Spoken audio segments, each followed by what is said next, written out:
सभी भक्तों को जय श्री राधे, जय Shri Krishna. Welcome to my channel Sanatan Bhakti Parivar. बहुत सुंदर। आज मैं आप सभी लोगों से बहुत ही ज़्यादा प्रसन्न हूँ, क्योंकि मात्र 2 दिन हुए हैं आप सभी लोगों के प्रश्नों की यहाँ पर लाइन लग गई है। हम देख रहे हैं कोई कृष्ण राजपूत जी है। इनका प्रश्न है, महाराज जी जय श्री राम, महाराज जी नवता भक्ति का वर्णन अपने अनुसार करो। और इन्हीं के 3 प्रश्न आए हुए हैं 2-3 दिनों के अंदर।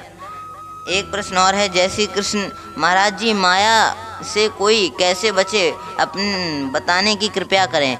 और एक और प्रश्न है, जय श्री कृष्ण, महाराज जी भगवान को भोग कैसे लगाएं, भोग मंत्र बता दीजिए। तो सभी लोग चलते हैं महाराज जी के मुखारविंद की ओर। महाराज जी के चरणों में हमारा विनती है कि इन प्रश्नों पर जरा प्रकाश डालिए। तप्त कांचन गौरांगी राधा वृंदावनेश्वरी, वृषभानुसुते देवी प्रणमामि हरिप्रिये। ओम श्री राधा कृष्णाभ्याम नमः। बहुत ही अच्छा प्रश्न आया है, नवधा भक्ति। इसी में दूसरा प्रश्न जुड़ा हुआ है कि माया से छुटकारा कैसे हो। तो 2 प्रश्नों के उत्तर एक साथ में, और भोग मंत्र में बाद में बता दूंगा। देखिए, भगवान की भक्ति करने लग जाओ, समझ लो माया अपने आप विलीन हो जाएगी, समाप्त हो जाएगी। आइए हम आप श्रवण करते हैं। श्रीमद् भागवत महापुराण के अनुसार एक बहुत ही सुंदर श्लोक, श्रवणम कीर्तनम विष्णो स्मरणम पादसेवनम अर्चनम वंदनम दास्यम सख्यमात्म निवेदनम। सबसे पहली भक्ति है भगवान की कथा का, लीला का, गुणों का श्रवणम, कानों से सुना जाए इनको। और दूसरी क्या है, बोले जब सुन लिया जाए तो फिर उसी का गायन यानी कि कीर्तन किया जाए। भगवान की लीला का, कथा का, गुण समूहों का गान करना, कीर्तन करना, ये दूसरी भक्ति है।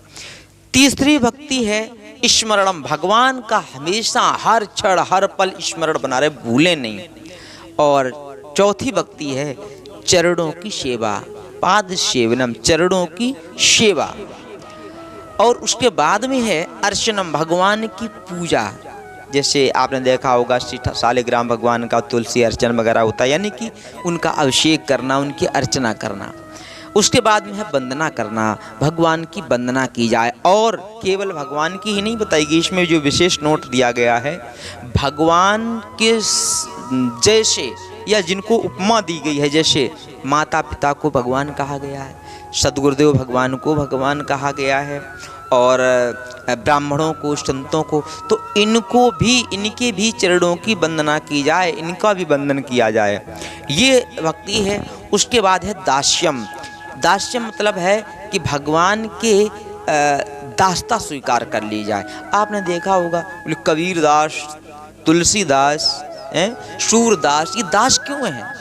दास का मतलब है इन्होंने भगवान की दास्ता स्वीकार कर ली है, भगवान को स्वामी माना जाए और स्वयं उनकी सेवा में रहा जाए, दास्ता है।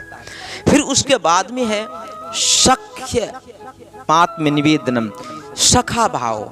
अब ये नहीं कि मतलब बहुत ज़्यादा, भगवान के प्रति मित्रता का व्यवहार भी आप रख सकते हो, हाँ, लेकिन कैसी, ये बहुत उच्च कोट की बात है, साधारण बात नहीं, जैसे कि हमारे सुदामा जी ने की। तो आत्मनिवेदनम, भगवान की आत्मसमर्पण होकर के सेवा, इस प्रकार से नवभक्ति का वर्णन आता है। अब हम एक बात कहना चाहते हैं, नवदा भक्ति लोग सुन तो लेते हैं लेकिन जीवन में धारण नहीं करते हैं।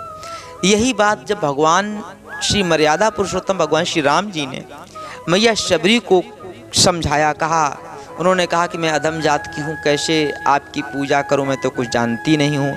तब उन्होंने कहा था, चिंता न करें, हम केवल भक्ति का नाता मानते हैं। और भक्ति 9 प्रकार की बताई है। उन्होंने कहा, नवधा भगते कहूँ तो ही पाई, सावधान सोने धरो मनुमाई। कहते हैं कि सावधान होकर के सुनिएगा और अपने मन को एकाग्रचित करके मन में धारण कर लीजिएगा। तो क्या उपदेश दिया है, बड़ा सुंदर, ध्यान से सुने। बताया है प्रथम भगत संतन कर संगा, दूसरी रत ममो कथा प्रसंगा। पहली भक्ति है संतों का सत्संग करो, यही तो मैं हमेशा कहता हूँ, बस सत्संग करो। दूसरी है रति मम कथा, भगवान की कथा में रति हो जाए, प्रेम इतना हो जाए कि रति के समान हो जाए। और गुरुपद पंकज सेवा तीसर भगति अमान, गुरु के चरण कमलों की सेवा ही तीसरी भक्ति है। और चौथी भगत मम गुण गन करहि कपट तजगान, चौथी भक्ति है भगवान के गुण समूहों का कपट रहित होकर, अभिमान रहित होकर के गान करो, ये चौथी भक्ति है। पंचम भक्ति बड़ा सुंदर है। मंत्र जापे ममो दृढ़ विश्वासा, पंचम भजन सुवेदि प्रकाशा। मंत्र जाप, गुरु जी ने जो मंत्र दिया उसको जाप करो। आप लोग सोच रहे होंगे, बहुत से लोग, सब नहीं, बोले हमने अभी गुरु ही नहीं किए हैं, तो भैया हम तुमसे पूछ रहे क्यों नहीं किए हैं। अरे करो, बिना गुरु के संसार से कोई पार नहीं हो पाता है, भवसागर से, चाहे वो ब्रह्मा विष्णु महेश क्यों ना हो। बहुत सी चौपाइयाँ हैं, बहुत से श्लोक हैं। तो मैं कहना चाहता हूँ कि गुरु करो। अच्छा, मंत्र जाप मम दृढ़ विश्वास, भगवान कहते हैं सबरी से कि दृढ़ विश्वास करके मेरे मंत्र का जाप करो। अच्छा, तुम्हें मंत्र ना पता हो तो फिर भगवान के नाम का ही जाप करो, जब तक मंत्र नहीं है। फिर मंत्र जरूर लीजिएगा, बिना गुरु के मत रहिएगा।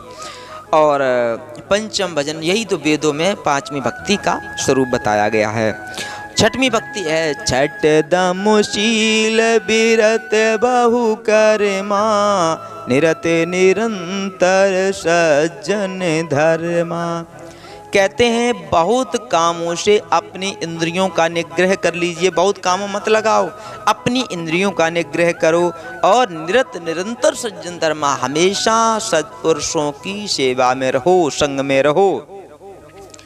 सातवीं भक्ति, सातम सम मोहिमय जग देखा, मोते अधिक संत कर लेखा।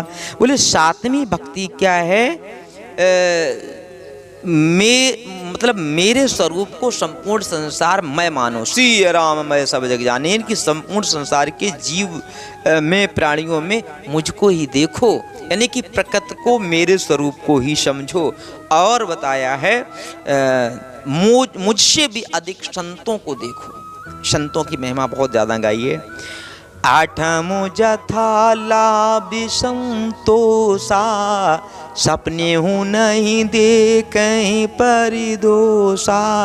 आठवीं भक्ति है जो है उसमें संतुष्ट रहो, ये नहीं और हो जाए, एक प्लाट है बोले 10 प्लाट हो जाएं, बोले ये नहीं वो हमारी 2 फैक्ट्रियाँ चल रही अब 4 और हो जाएं, नहीं, ऐसा नहीं, जो है उसमें संतुष्ट रहो, यही आठवीं भक्ति है। दूसरों में कभी दोष नहीं देखना चाहिए। और नौवीं भक्ति है नवम सरल सब सन छलहीना, मम भरोसे ही हरस न दीना। बोले सब प्रकार से सरल हो जाओ, सहज हो जाओ, छलहीन हो जाओ और मुझ पर भरोसा करके दुखों में दीन ना हो और सुखों में किसी भी प्रकार से बहुत अधिक प्रसन्न ना हो। ये 9 प्रकार की भक्ति बताई। फिर अंत में भगवान श्री राम जी ने शबरी मैया से कहा, बोले 9 माहू एक ही जो की होई, नारी पुरुष सचराचर कोई।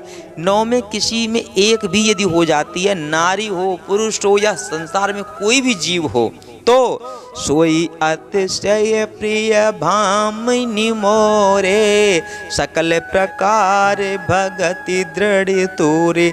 बोले वही व्यक्ति जिसमें 9 प्रकार की भक्ति वो मेरा प्रिय हो जाता है। अच्छा, आपके अंदर सभी भक्ति विराजमान है, इसलिए आप हमें प्रिय हो। अब मैं आपके सभी दर्शकों से पूछना चाहता हूँ, क्या आपके अंदर ये नौ भक्ति हैं? अगर नहीं है तो उनको करो, क्योंकि जब इनको करोगे तो निश्चित रूप से हर हालत में भगवान प्रसन्न हो जाएंगे, वो उनके आप प्रिय हो जाएंगे। और जब प्रिय हो जाएंगे तो उनकी कृपा हो जाएगी। और माया कैसे छूटती है? बोले छूटे ही सकल राम की दाया। ये माया का सकल परिवार छूट जाएगा जब भगवान की कृपा हो जाएगी। इस प्रकार से मैंने नवदा भक्ति पर प्रकाश डाला संक्षिप्त में। और अलग से अगर सत्संग चाहिए तो फिर आपको हमारे सत्संग में ही आना पड़ेगा। और अंत में एक जो इन्होंने ही प्रश्न पूछा है, महाराज भोग को कैसे लगाएं, तो मंत्र बता दीजिएगा। देखिए, हम अपने आधार पर बता सकते हैं। मैं श्री बांके बिहारी एवं राधा रानी के चरणों का उपासक हूँ, लड्डू गोपाल जी के चरणों का उपासक हूँ, राम जी का हूँ, इसलिए मैं जो मंत्र बोलता हूँ वो इस प्रकार से कहता हूँ। यहाँ पर जो मैं जिस देवता का नाम लूँ वहाँ पर नाम आप बदल भी सकते हैं, जिसकी आराधना पूजन करते हैं। त्वदीयं वस्तु गोविंद तुभ्यमेव समर्पये, ग्रहण सम्मुखो भूत्वा प्रसीद परमेश्वरः। ये स्क्रीन पर मैंने दे दिया है, आप इसको याद कर लें और इस मंत्र से भगवान का भोग लगाएं। फिर मिलेंगे एक नई वीडियो में, तब तक के लिए राधे राधे। बहुत सुंदर। जैसा कि आप सभी लोगों ने देखा कि महाराज जी ने कितना सुंदर वर्णन किया है। और आज मैं आपसे बहुत प्रसन्न हूँ, क्योंकि आप हमारी ये वीडियो देख रहे हैं, मतलब आपको अच्छी लग रही है। तो हमें आशा है कि आप सभी लोगों को महाराज जी ने जो उत्तर दिए हैं आप उनसे सहमत होंगे। और अगर ये वीडियो अच्छा लगा हो तो इस वीडियो को लाइक, कमेंट, शेयर करना ना भूलें। और हमारे सनातन भक्ति परिवार चैनल को सब्सक्राइब करें और बेल आइकन दबाना ना भूलें। इससे क्या होगा कि हम यहाँ से कोई भी वीडियो अपलोड करेंगे सबसे पहले नोटिफिकेशन आपके पास पहुँचेगा। जय श्री राधे, जय श्री कृष्ण।